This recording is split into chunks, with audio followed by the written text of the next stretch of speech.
예, 우리 요셉 하면은 우리 첫 이미지가 어떻습니까? 총리에 오른 사람, 높은 자리에 오른 사람, 그래서 복 받은 사람, 형통한 사람 이렇게 우리는 많이 이미지가 떠오릅니다. 그래서 요셉이라는 이름으로 또 자녀들의 이름을 요셉이라는 이름으로 참 많이 짓지 않습니까? 또 목사님들이 설교할 때 보면은 그래서 예수님 잘 믿으면은 이제 높은 자리에 오른다, 성공한다, 출세한다.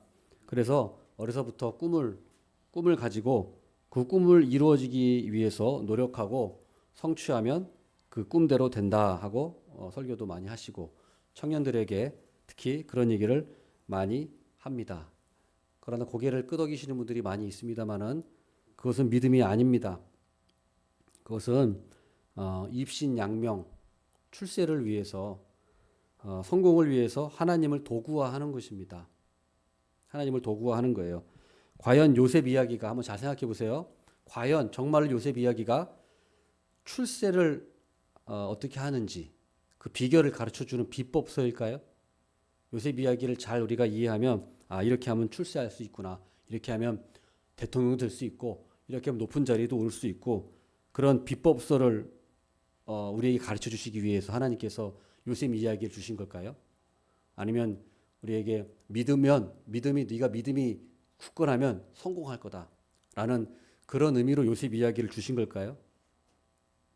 만약에 그런 거라면 성경은 성경이 아니라 자기계발서나 마찬가지죠. 자기계발서에 가면 그런 책 가득합니다. 어떻게 하면 성공하는가? 어떻게 하면 돈 많이 버는가? 어떻게 하면 인기가 많은가? 어떻게 하면 높은 자리에 올라가는가? 이런 것들은 자기계발서에 차고 넘쳐요. 그 성경이 고작 그 얘기를 하는 걸까요, 우리에게? 아니죠. 그러면 성경을 우리가 그저 그냥 고작 출세의 비법서나 자기계발서의 정도로 격화시키는 것뿐입니다. 결코 요셉 이야기는 그런 이야기가 아니에요. 요셉이 생각해 보세요. 어렸을 때부터 꿈을 꾸고 정말 자기가 애굽의 총리가 될 것이라고 그렇게 꿈을 꾸면서 요셉이 살았을까요? 요셉이 정말 나는 정말 애굽의 총리가 될 거야. 높은 자리에 올라갈 거야. 라고 그런 꿈을 꾸면서 그런 목표를 가지고 요셉이 인생을 살았을까요? 그래서 총리에 오른 걸까요? 아닙니다. 아니에요. 요셉의 꿈이라고 한다면 요셉의 꿈은 하나님과 함께 하는 거였어요. 요셉이 출세하고자 하는 것이었으면 보디발 장군의 아내 유혹에 뿌리치지 않죠. 출세가 꿈이었으면 그 보디발 장군의 아내에게 잘 보여서 더 높은 자리에 올라가려고 하지 그거를 왜 뿌리쳐서 미움받아 가지고 감옥에 가겠습니까? 요셉의 목표는 출세가 아니에요. 요셉의 목표는 하나님과 함께하는 거 그리고 하나님 말씀대로 사는 거 하나님 경외하는 거 그게 요셉의 꿈이었어요. 높은 자리에 올라가고자 하는 것이 요셉의 꿈이 아니었습니다. 하나님과 함께하는 것, 하나님 말씀대로 사는 것, 이게 바로 뭐냐? 이게 바로 형통이에요, 형통. 우리는 형통하면은 아무 고난도 없고 그저 만사 형통, 말 그대로 만사 형통이다. 저도 이름이 형자가 형통할 형자인데 만사 형통, 그러니까 아무 뭐 어려움도 없고 고난도 없고 그냥 모든 것이 술술 잘 풀리고 뜻대로 되는 거 이게 우리가 생각하는 만사 형통이잖아요. 우리 동양 우리 나라에서 생각하는 만사 형통이. 그러나 성경에서 말하는 형통은 그런 의미가 아니라 하나님이 함께 하시는 인생. 그게 형통의 복이에요. 형통의 복. 하나님이 함께 하시는 복. 임마누엘 하나님. 하나님이 우리와 함께 하시는 게 복. 이게 성경적인 의미지 돈 잘 벌고 성공하고 뭐 부자 되고 이것이 복이 아니란 말이에요. 이것이 성경이 말하는 복이 아니에요. 그러면 만약에 그렇다면 바울은 정말로 불행한 인생이요. 예수님의 12제자들도 불행한 인생이요. 초대교회 때 그렇게 힘들게 박해받으면서 살았던 모든 인생들이 그러면 뭡니까? 그러면은 다 불행한 인생이요. 복받지 못한 인생인 게 돼버리는 거잖아요.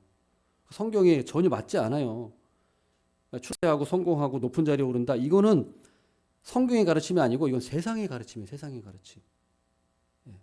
보십시오. 요셉도 보십시오.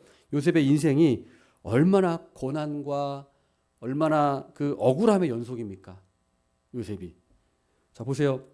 요셉의 인생은 형의 그 어때요? 질투, 시기심. 예? 형이 요셉의 질투, 시기심 때문에 애굽의 종살이로 팔려갔어요. 예? 그 자체로 얼마나 억울합니까? 잘못한 게 없는데 형이 그냥 미워서 그냥 팔아버린 거예요. 그리고 어떻습니까? 거기 가서 보디발 장군의 집에 가서 열심히 일해서 가정 총무까지 올랐는데 거기서 또 그 보디발 장군의 아내를 뭐 범하려고 했다는 그런 누명을 써서 예? 옥살이까지 하잖아요. 옥살이까지. 억울함의 연속이에요. 억울함의 연속.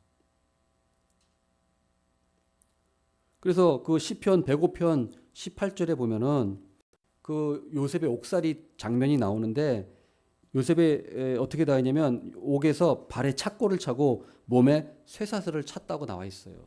예. 시편 105편 18절에 나와 있어요. 예. 그러니까 뭐 요셉이 감옥에 갔으니까 감옥에 갔나 보다 그게 아니고 지금 현대 감옥이 아니고 지금 현대 감옥은 뭐 너무 좋잖아요. 그래서 어떤 사람은 너무 좋아서 밥 먹여주고 뭐 재워주고 하니까 또 범죄 일부러 저지른다면서요. 들어가려고. 예. 살기 힘드니까 밖에 나오면 더. 예. 감옥이 워낙 살기 좋으니까 지금 고대 요셉이 있던 감옥이 그런 감옥일까요? 아니에요. 요셉이 있던 감옥은 어때요? 고대 감옥은 어떻습니까? 다 지하에 있어요. 지하에. 빛이 하나도 안 드는 지하, 캄캄한 지하에 있어요. 빛을 못 봐요, 사람이. 예? 밥을 뭐 제대로 주겠습니까? 뭐 화장실을 제대로 보내겠습니까? 여러분 그 빠삐용 영화 보셨잖아요. 빠삐용 영화 보면은 그 어때 그 감옥에서 그 사람들이 얼마나 비참하게 거기서 생활해요. 똥오줌도 화장실이 없으니까 그냥 그 자리에서 다 해결하고 그래서 병 걸려서 죽고 씻지도 못하고 예? 바퀴벌레 그 먹을 게 없으니까 바퀴벌레 지나가는 거 잡아서 먹고 그게 감옥이에요. 고대 감옥은 그것보다 더했으면 더했지 뭐 덜하진 않았어요. 뭐 탈북자들도 그 탈북자 수용소 북한에 가서 보니까 어떤 뭐 얘기 들어보니까 쥐를 먹는다는 특식이라고 그러던데요. 쥐를 예? 쥐를 잡아서 먹으면 그날 특식하는 날이래요. 그 뭐 구워 먹겠습니까, 쥐를? 날것으로 먹겠죠. 그 뭐 감옥에서. 예, 상상해 보세요, 여러분. 아무리 배가 고파도 여러분 같으면 그거 먹겠습니까, 쥐를? 그건 상상도 할 수 없는 일이잖아요. 우리는 끔찍해서 굶어 죽었지 그걸 또 쥐를 먹어요.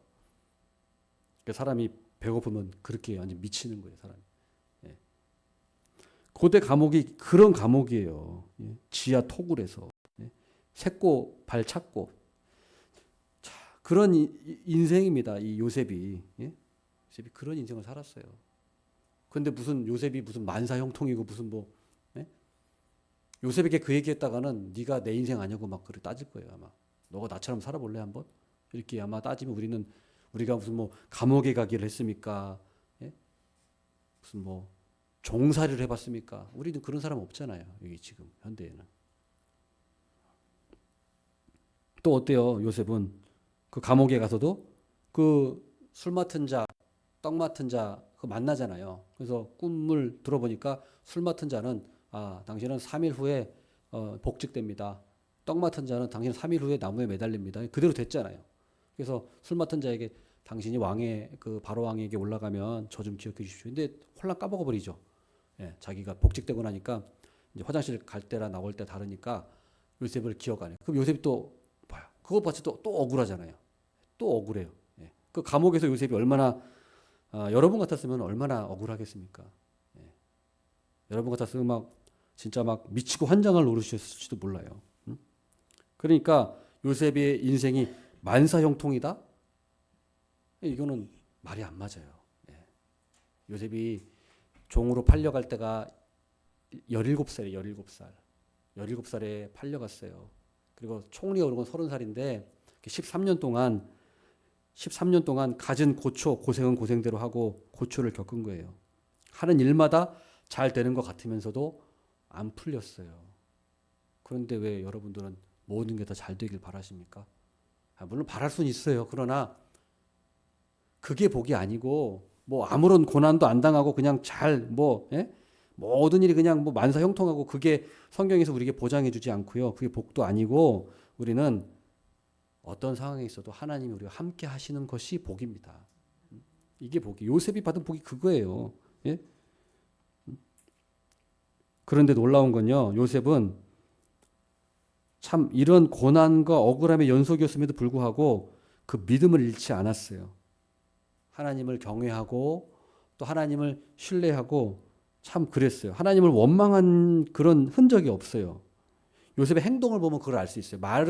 말이 뭐 이렇게 기록되어 있지 않아도 요셉의 행동을 보면 요셉은 하나님을 원망하지 않고 요셉은 참 믿음대로 살았다는 거예요. 보세요. 그걸 어떻게 알 수 있습니까? 그 보디발 장군의 집에 종살이로 팔려갔으면 얼마나 억울합니까? 형들이 자기를 팔아서 요셉이 얼마나 부유하고 예? 그 부모님의 사랑을 독차지하면서 17살까지 자랐는데 갑자기 그 노예 생활 하려면 그게 적응이 되겠습니까? 적응이 되겠어요. 근데 그러면 요셉은 어때요? 그 노예살이를 열심히 하잖아요. 성실하게. 그러니까 가정총무로 올라가고 인정받잖아요. 그러니까 요셉이 성실하게 그만큼 일했다는 거. 근데 그게 그 마음에 그런 하나님에 대한 어떤 그런 믿음이 없이 그렇게 살 수 있겠습니까? 성실하게 기쁘게. 예. 그 이방에 있던 그 사람을 보디발이 가정 총무로 삼을 정도까지 되려면 그 요셉이 얼마나 신뢰를 받아야 하겠어요. 그 정도 신뢰를 사람에게 주려면 그 사람이 얼마나 진짜 뭐 여러 가지 뭐 지혜로운 것뿐만 아니라 그 사람의 모든 성품이나 이런 게 다 완벽해야죠. 그래야 가정 총무 삼죠. 자기 아내 외에는 아무것도 터치를 안 했다고 하는데. 그러니까 요셉이 얼마나 그러니까 훌륭한 사람이었어요. 그러니까 그런 억울함이 그 드러나지 않고 억울함으로 산 사람이 아니라 정말 하나님의 그 믿음으로 기쁨으로 자기의 그 종이지만 그거를 극복해냈다는 거예요. 요셉이 대단한 사람이에요. 예, 정말 믿음의 사람. 예? 감옥에서도 또 거기서도 어때요? 간수가 요셉에게 다 맡기죠. 모든 걸 다 요셉에 맡겨. 네가 이제 다 이 사람 돌보고 다 예? 터치를 안 해요. 간수가 감옥에서도 참 아니 그 보디발 장군의 아내를 겁탈 안 했는데 그 누명을 써가지고 감옥에 갇혔으면 얼마나 억울합니까? 얼마나 억울해요. 정말로 그런 죄를 져가지고 그랬다면야 뭐 할 말이 없지만 억울하게 그렇게 보통 사람 같으면은 거기서 진짜 억울해가지고 미치고 환장하고 정도가 아니라 하나님을 향해서 원망하고 막 욕할지도 몰라요. 진짜. 아니 하나님 내가 정말 그 보디발 장군 집에서 하나님 열심히 믿고 이렇게 성실하게 했는데 대가가 이겁니까? 대가가 이 감옥에 가는 겁니까? 제가 잘못한 것도 없고 이렇게 아무 잘못도 없는데 감옥으로 보내시는 거 하나님 정말 살아 계십니까? 하나님 정말 제가 뭘 잘못했다고 저한테 이렇게 하시는 거예요? 라고 요셉이 충분히 그럴 수 있지 않겠습니까? 요셉의 입장에서. 근데 요셉은 뭐요? 거기 감옥에 가서도 자기가 솔선수범해서 그러니까 간수가 그렇게 모든 걸 맡길 정도면 감옥에서 어떻다는 게 다른 사람들 돌보고 솔선수범하고 모범적으로 살았다는 거예요. 야, 그러니까 참 대단한 거예요, 대단한 거. 근데 다 이게 어떻게 해서 그렇게 된 걸까요? 요셉이 믿음이 있었던 거예요, 믿음이 있었어요. 원망하지 않았어요. 애굽에 그 종살이 하면서도 감옥에 억울한 누명을 써서 있으면서도 아마 요셉은 보지는 못했지만 믿음뿐만 아니라 기쁨도 있었을 것 같아. 마음에 기쁨. 기쁨. 그러니까 감옥에 있으면서도 도저히 기뻐할 일이 한 개도 없는데 어떻게 저렇게 기쁘지? 종살이. 그러니까 믿음이 가는 거죠. 맨날 울상 짓고 죽을상 짓고 있는 사람한테 맡기고 싶겠습니까? 그런 사람한테 못 맡기죠. 신뢰가 안 가는데. 예. 그러나 요셉은 그렇지 않았어요. 믿음도 있고 그 환경에서도 참 그 믿음으로 이겨나고 기쁨이 가득한 거예요. 분명히 그랬을 거예요. 요셉은 분명히 그런 사람이 있을 거예요. 그렇지 않고서는 그렇게 맡길 수가 없습니다. 예. 그러니까 요셉이 믿음이 있었는데 근데 그러면 어떻게 그렇게 요셉이 그런 사람이 됐느냐? 요셉은 하나님이 함께 하시는 자였다. 하나님이 함께 하시는 자였다라고 나와 있어요. 39장 한번 성경 좀 찾아볼게요. 몇 개. 39장 2절 보면은 39장 2절 보면 여호와께서 요셉과 함께 하심으로 요셉과 함께 하심으로 그가 형통한 자가 되어 자 보세요. 자, 어떻게 해서 요셉이 형통한 자가 됐습니까? 하나님이 함께 하심으로 형통한 자가 됐다는 거예요. 예. 그가 총리가 됐기 때문에 형통한 자가 됐다라고 성경이 얘기한 적이 없어요. 형통은 항상 하나님이 함께 하시는 자에게 형통이 그 같이 나와요. 그게 이게 동전의 양면처럼. 그러니까 하나님이 함께 하시는 자가 형통한 자예요. 성경은 그걸 얘기하는 거예요. 그러니까 요셉은 감옥에 있든지 노예살이를 하든지 애굽에 있든지 어디 있든지 항상 하나님이 함께 하셨어요. 39장 3절 보세요. 그의 주인이 여호와께서 그와 함께 하심을 보며, 그 보디발 장군도 요셉이 하나님이 함께 하신다는 걸 봤다고 하잖아요. 봤어요. 또 하나님 함께 하시는구나. 이 자는 하나님 함께 하시는구나. 그다음 또 21절 39장 21절 여호와께서 요셉과 함께 하시고, 또 나오죠. 여호와께서 요셉과 함께 하시고 그에게 인자를 더하사. 하나님 함께 하시니까 인자가 더해지는 거예요. 하나님이 함께 하시니까 형통하고 하나님이 함께 하시니까 인자를 베푸시는 거예요. 그러니까 우리는 하나님이 함께 하시는 것이 복이라는 걸 알아야 돼요. 하나님이 함께 하신다. 그게 가장 큰 복이에요. 또 어떤 복을 주십니까? 간수장에게 은혜를 받게 하시죠. 은혜. 사람에게 은혜를 받게 해주시는 거예요. 그러니까 하나님이 함께 하시는 자는요, 다른 사람이 봐도 알아요. 아, 이 사람은 하나님이 함께 하시는구나. 복 받은 사람이구나. 예? 알아요. 그러니까 하나님이 인자를 더하시고 간수장에게 은혜를 받게 하셨다. 자, 그다음 23절 보세요. 간수장은 그의 손에 맡긴 것을 무엇이든지 살펴보지 아니하였으니 이는 여호와께서 요셉과 함께 하심이라. 또 나와요. 또. 그러니까 요셉의 특징은, 그러니까 한마디로 요셉은 어떤 사람이냐? 하나님이 함께 했던 사람이다. 이게 그래서 형통한 사람이고 그래서 은혜를 받은 사람이다. 그래서 보세요. 여기도 또 나오잖아요. 여호와께서 그를 범사에 형통하게 하셨더라. 또 나옵니다. 또 나와. 자, 그러니까 우리는 이 개념을 분명히 알아야 돼요. 우리 하나님이 함께 하시는 자, 하나님 함께 하시는 자는 복을 받은 자고 형통한 자예요. 범사 형통하게 하시는 거예요. 근데 우리가 형통하다는 것이 고난이 없고 역경이 없다는 것이 아니라 그것에 처할지라도 하나님이 함께 하시는 자가 형통한 자고 하나님이 함께 하시는 자라는 거예요. 그럼 하나님이 함께 하시는 자, 하나님이 함께 하시는 자 바로 우리 그리스도인. 성령의 내주함을 입은 사람들, 성령의 내주함을 입은 사람들이 바로 하나님의 복을 받은 자들이에요. 그래서 그걸 알 수 있고, 그렇기 때문에 어때요? 하나님이 함께 하시기 때문에 어때요? 절망에 빠지질 않잖아요. 그러니까 요셉은 절망했다는 그런 기록이 없어요. 요셉은 진짜 무슨 눈꽃만큼도 절망했다는 기록이 없어요. 원망도 안 하고, 이 사람은 진짜 하나님이 함께 하셨기 때문에 절망에 빠지지 않아요. 그러니까 우리 어때요? 우리 하나님 믿는 사람들은요, 절대 절망에 빠질 필요가 없어요. 감정적으로 물론 힘들고 하죠. 그거 하는데 우리가 궁극적으로 우리는 절망에, 결과적으로 절망에 빠질 필요가 없어요. 빠질 수도 없어요. 우리는. 왜요? 하나님이 함께 하시기 때문에. 형통의 복이 있기 때문에. 하나님이 함께 하시기. 그렇기 때문에 아무리 그 밑바닥으로 내려갈지라도, 최악의 밑바닥으로 가고, 또 아무리 억울한 상황이 연속일지라도. 요셉이 얼마나 억울합니까? 요셉은 잘못한 게 하나도 없는데 형들의 미움을 받아서 애굽에 팔려가고, 아무도 잘못한 게 없는데 누명을 써서 감옥에 가고. 이 사람보다 더 억울한 사람이 어디 있겠어요?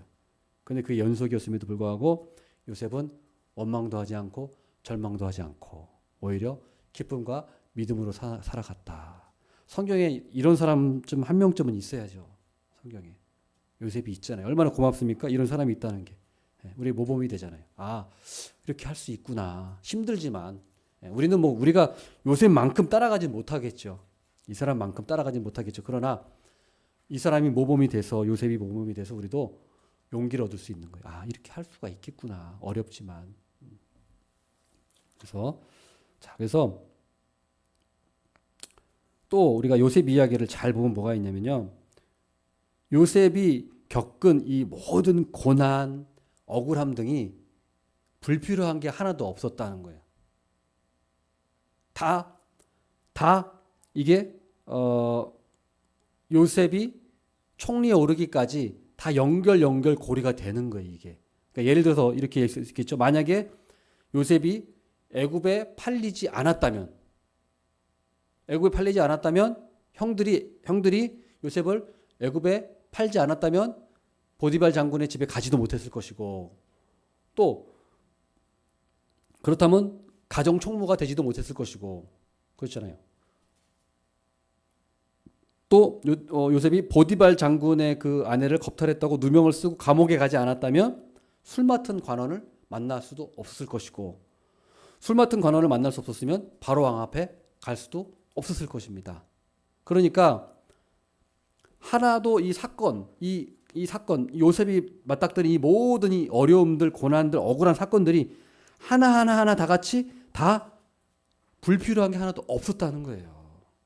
다 뭔가 역할을 하고 있었어요.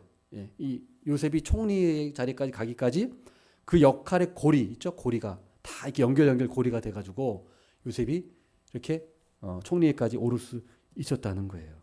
그러니까 하나도 우연적인 게 없어요. 우리 그리스도인들에게는 모든 사람도 다 우연이 없어요.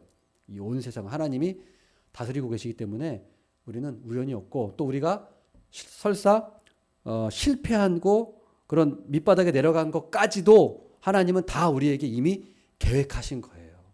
요셉의 인생을 다 계획하신 거예요. 하나님께서 하나하나. 내가 이것에 처한 거, 이런 일 겪은 게 물론 인간적으로는 우리가 이해가 안 되죠. 내가 왜 굳이 이런 걸 당해야 되나? 내가 뭘 잘못했다고?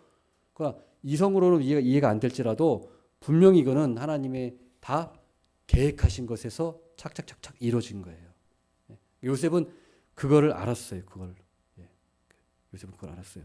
그래서 그거를 뭐라고 합니까? 바로 하나님의 섭리라고 하는 거예요. 하나님의 섭리. 하나님은 요셉의 일생을 꽉 쥐고 계셔가지고 주관하고 계셨어요.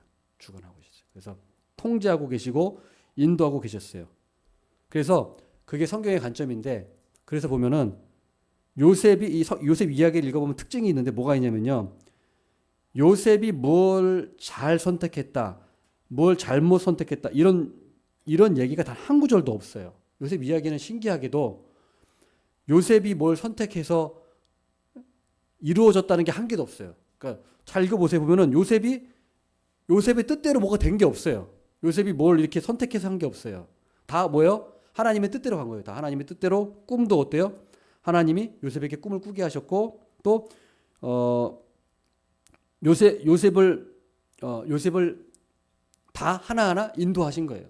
예. 하나님이 다 그거를 주관하고 계셨다는 거예요. 그래서 39장 5절 보세요. 39장 5절 보면은 그 중간에 보면은 요셉을 위하여라고 말해요. 요셉을 위하여 보디발의 집에 복을 내리셨다. 그런 말씀이 있죠. 그러니까 하나님은 다 요셉을 주관하고 계셔가지고 복도 요셉 때문에 애굽 그 보디발 장군의 집에 복을 내리셨어요. 요셉 때문에. 그 다음에 자 39장 21절도 보세요. 39장 21절 요셉에게 인자를 더하사 되어 있죠. 하나님이 요셉에게 인자를 더하시고 은혜를 베푸셨다. 다 하나님이 다 뭘 하셨다. 하나님이 뭘 하셨다. 이렇게 얘기했지 요셉이 뭘 했다라는 얘기가 없어요. 예. 요셉이 뭘 잘 선택해가지고 총리가 됐다. 요셉이 뭘 잘 선택해가지고 그 다음 총리가 되는 과정을 잘 밟아왔다. 이런 게 한 개도 없고 다 하나님께서 요셉에게 뭘 하셨다. 하나님이 요셉에게 뭘 베푸셨다. 하나님이 요셉을 위하여서 뭘 하셨다. 전부 다 하나님이 하신단 말이에요. 자, 41장 16절도 보세요. 41장 16절. 41장 16절 보세요. 요셉이 바로에게 대답하여 이르되 내가 아니라 하나님께서 바로에게 편안한 대답을 하시리다. 이게 무슨 말이냐면 자기가 요셉이 꿈 해몽을 잘하잖아요. 근데 그거에 대해서 요셉이 뭐라고 하냐 바로에게 제가 꿈 해몽을 하는 것이 아니라 하나님께서 당신에게 대답을 하실 겁니다. 그러니까 꿈 해몽도 요셉은 제가 하는 것이 아니고요. 하나님이 그거를 해몽을 해주시는 겁니다. 이렇게 얘기하거든요. 그러니까 요셉은 자기의 능력으로 해몽하는 것이 아니라는 걸 분명히 인정했어요. 하나님이 하시는 거예요. 하나님이 가르쳐 주실 거예요. 이렇게 얘기한단 말이에요. 보세요. 그러니까 이 요셉 이야기를 읽어보면은 전부 다 뭐예요? 하나님이 뭔가 하신 거예요. 하나님이. 예. 그렇게 나와 있지. 요셉이 뭘 잘해서 뭐 이렇게 됐다? 그런 게 한 구절도 없어요. 무슨 말입니까? 이것은 요셉의 인생을 하나님이 다 주도하셨다는 거예요. 하나님이. 물론 우리가 2차적인 원인으로 선택을 하죠. 2차적인 원인이지만 1차적인 원인은 하나님께 있어요. 예.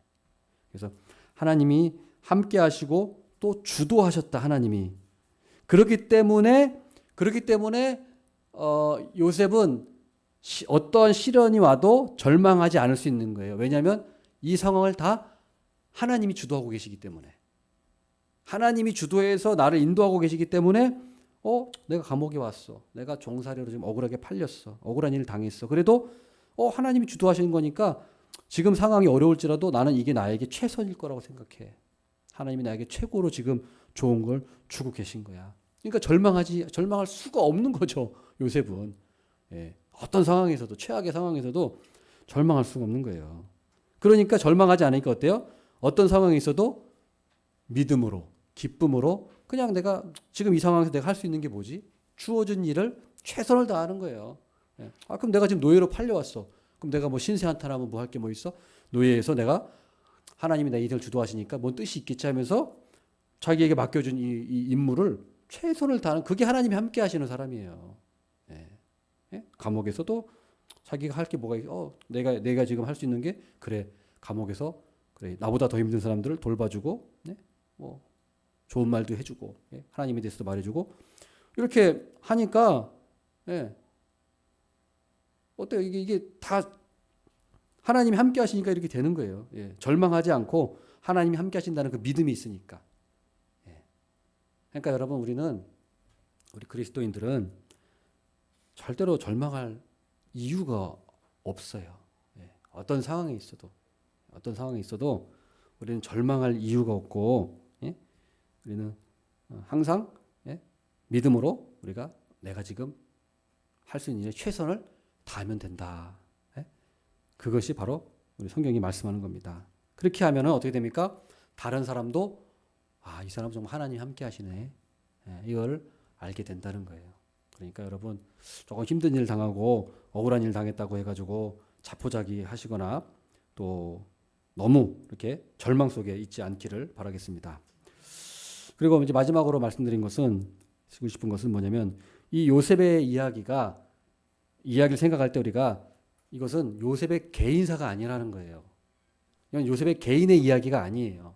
그 무슨 의미입니까? 물론 요셉의 개인 이야기예요. 그러나 이것은 하나님의 구원 역사를 이야기하는 거예요. 하나님의 구원사예요. 예, 하나님의 구원사를 얘기하고 있는 거예요. 자, 흥미로운 게 뭐냐면 요셉이 예수 그리스도의 모형이에요. 모형. 예, 그러니까 예수 그리스도를 예표하는 모형이에요. 요셉이. 어떤 걸 우리가 보면 알 수 있냐면 네 가지가 있는데 요셉하고 예수님하고 공통된 게 있어요. 뭐냐면 아버지에게 가장 사랑받는 아들이었다는 거. 요셉도 보세요. 그 형들이 있었지만 그 아버지 야곱은 요셉을 가장 사랑했다고 나와요. 예수님도 어때요? 성도 하나님께 가장 사랑받는 아들이라고 하나님께서 하늘에서 음성으로 들려주시잖아요. 그 다음에 또 어떤 게 있냐면 형들의 죄를 고발해요. 요셉이. 형들의 죄를 고발하고 형들은 요셉을 증오해요. 요셉이 그 37장 2절에 보세요. 37장 2절에 보면은 요셉이 형들의 잘못을 아버지한테 고발하거든요. 그래서 형들이 요셉을 미워해요. 요셉이 꿈꿔서 미워한 것도 있고. 그런데 37장 2절에 보면 요셉이 그 형들의 잘못을 아버지한테 이제 고발해요. 일러. 형들이 증오합니다. 자, 그럼 예수님 보세요. 예수님 오셔서 어때요? 인간의 죄를 고발하셨죠. 예수님이 오셔서 인간의 죄를 증언하셨어요. 회개하라고 하셨잖아요. 회개하라고 하셨잖아요. 우린 죄인이고. 그래서 그렇기 때문에 그걸 들은 인간들이 예수님을 미워했죠. 똑같아요. 요셉이랑. 그다음 또 세 번째로 요셉은 그 형 유다가 은 20에 팔았어요. 은 20냥에. 예수님은 은 30냥에 팔았죠. 누가 팔았습니까? 그것도 유다잖아요. 유다. 교묘하게 이게 그러니까 참 놀라워요. 이게. 요셉도 형 유다가 팔았고 예수님도 유다 가론 유다가 그 유다예요, 유다. 유다가 예수님을 팔았고. 신기하죠? 그 다음에 네 번째로 요셉도 무고하게 억울하게 고소를 당했어요. 예수님도 억울하고 무고하게 죄가 없는데 고소를 당했어요. 똑같아요. 자, 그래서 이런 걸 보면은 요셉을 하나님 예수 그리스도의 모형으로 이렇게 우리에게 보여주신 거구나 라는 것을 우리가 알 수 있어요. 그래서 우리가 요셉 이야기를 볼 때, 그리고 요셉도 알았습니다. 자기가 이건 내 인생은 그냥 내 개인의 인생이 아니라 하나님의 구원 역사구나라는 걸 요셉이 고백하죠. 그 45장에 고백합니다. 45장 5절에서 8절 한번 보겠습니다. 45장 5절에서 8절, 요셉이 자기의 인생이 하나님의 구원 역사라는 걸 알았어요. 45장 5절, 당신들이 나를 이곳에 팔았다고 해서 근심하지 마소서, 한탄하지 마소서. 하나님이 생명을 구원하시려고 나를 당신들보다 먼저 보내셨나이다. 보세요. 하나님이 생명을 구원하시려고 나를 애굽에 먼저 보낸 겁니다. 그러니까 요셉은 자기 개인사가 아니라 내 인생이 하나님이 우리 이스라엘 민족, 그러니까 지금은 이때는 이제 70명 가족밖에 안 되지만 이제 결국에는 이스라엘 민족이잖아요, 그게. 그 이스라엘 민족, 우리 가족을 구원하시기 위해서 이게 쓰임 받은 내 인생이 그 구원 역사구나. 그걸 아는 거예요. 그래서 7절에도 뭐라고 합니까? 하나님이 큰 구원으로 당신들의 생명을 보존하고 당신들의 후손을 세상에 두시려고 나를 당신들보다 먼저 보내셨나니. 8절, 그런즉 나를 이리로 보낸 이는 당신들이 아니요 하나님이시라. 그래서 당신들이 보낸 게 아니라 하나님이 나를 보내신 겁니다. 그리고 하나님이 그래서 나를 애굽의 통치자로, 그러니까 이스라엘을 구원하려고 나를 총리로 통치자로 삼으신 겁니다. 다 요셉도 어떻게 알고 있잖아요. 여러분, 그럼 우리에게 어떻게 적용해 볼까요? 우리도 마찬가지입니다. 우리의 개인이 개인사이지만 동시에 어때요? 우리는 하나님의 구원 역사를 이루어 가는 거예요. 우리도. 나를 통해서 우리 가정이 구원받는 구원 역사. 나를 통해서 우리 친척들, 또 내 친구들, 더 넓게는 우리 직장 동료, 내가 만나는 사람들에게 그 구원 역사를 요셉만 그걸 이루어가는 게 아니라 우리도 하나님의 구원 역사를 다 요셉처럼 똑같이 이루어가고 있다는 거예요. 그걸 우리가 알고 내 인생은 내가 여기서 잘 먹고 잘 살다 와서 그냥 천국 가는가 보다, 그게 아니고 요셉처럼 나를 통해서 온 세상을 구원하시고자 하는 구원 역사구나, 내 인생이. 그러니까 우리 인생이 가치가 있고 우리가 의미가 있는 거 아니겠습니까? 고난이 의미가 있는 거예요. 내가 지금 당하고 있는 고난이 그냥 쓸데없이 고난받는 것이 아니라, 억울한 일 당하는 것이 아니라 하나님의 구원 역사를 이루고자 하나님께서 나에게 이런 시련과 고난도 다 통과하게 하시는구나. 분명합니다. 분명해요. 이것은 우리가 그것을 꼭 나가면 됩니다. 나가면 돼요. 믿는 자들에게는 요셉과 같은 역사가 일어날 줄을 믿습니다. 아멘. 기도하겠습니다.